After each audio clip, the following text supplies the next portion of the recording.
Згасна животот на уште еден патник кој им подлагна на повредите здобиени во страшната сообраќај кај што се случи на патот Скопје-Тетово.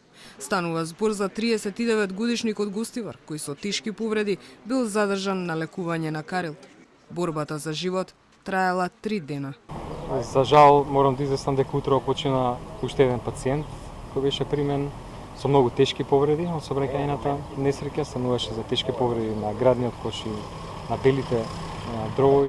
На клиниката за анестезија, реанимација и интензивно лекување во критична состојба се тројца пациенти.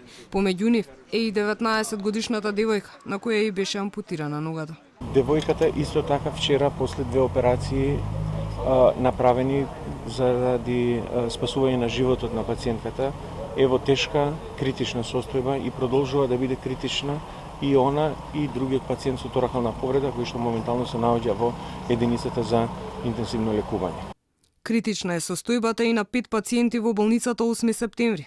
Во тешка состојба и 15 годишното момче, кој е најмладиот патник во автобусот. Не можеме да кажеме дека е сега направена операцијата и тоа. Тие се комплексни повреди кои што се изнудува да бидат следени 24 часа, значи секој ден во секој момент. Сите други се на одделот прераспределени на одделот за травматологија и нешто има на одделот за стомачна хирургија. Меѓутоа сите тие други се во добра општа состојба. Дел од повредените веќе се пуштени на домашно лекување, но 20-тина се уште се во болничките кревети.